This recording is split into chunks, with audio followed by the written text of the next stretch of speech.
শুনেছি মোহর দেওয়া ব্যতীত মেয়েকে স্পর্শ করা হারাম।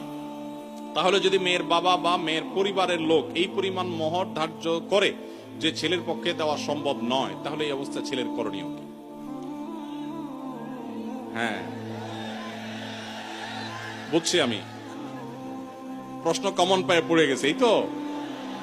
আচ্ছা শুনেন, যারা ঠিক ঠিক করছে এইসব হয় আবিয়াত্তা পুরুষ, আর না হলে বিয়ে করে বেচারা ফাইসা গেছে।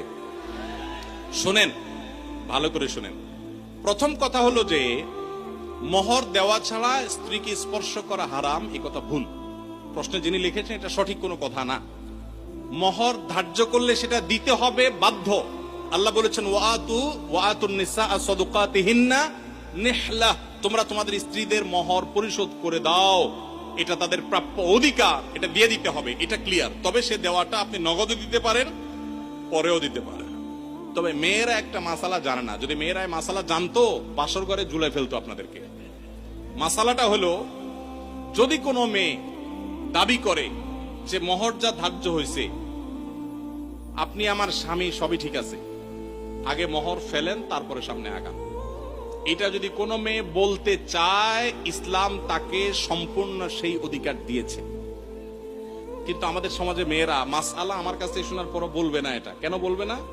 কারণ আমাদের সমাজে পুরুষগুলো এমন রাক্ষসের মতো এবং এমন জালিম, এমন অত্যাচারী, বেশিরভাগ, সবার কথা বলছি না, যে এই কথা যদি মেয়ে বলে বাসর রাতে, ঠিক আছে স্বামী, সবই ঠিক আছে, আপনার সাথে আমার বিয়ে হয়েছে, সব ঠিক আছে, মোহর ধার্য হয়েছে, এটা আমার প্রাপ্য, আল্লাহ কোরআনে বলছেন, অতএব এটা দিয়ে দেন। ছেলে বাসর থেকে পালায় দৌড় দিবে, বলবে এই মেয়ে বাসর রাতে এখনই অবস্থা করতেছে, আল্লাহ জানে আমারে কোথায় ঝুলে। ঠিক না বেঠিক? অথচ এটা ঠিক না। সব কথাই তো ঠিক ঠিক বলেন। এই ওয়াজ মাহফিলের একটা সমস্যা হলো, ঠিক হলেও ঠিক, ঠিক না বেঠিক? এটাও ঠিক। আচ্ছা যাক, শুনেন, নবী করিম সাল্লাল্লাহু আলাইহি সাল্লামের মেয়ে, ভালো করে শুনে রাখেন, নবী করিম সাল্লাল্লাহু আলাইহি সাল্লামের কন্যা ফাতেমা রাদিয়াল্লাহু তাআলা আনহা, তার বিয়ে হয়েছে কার সাথে? আল্লাহু আকবার, আলী রাদিয়াল্লাহু তাআলার মতো ইসলামের খলিফার সাথে তার বিয়ে।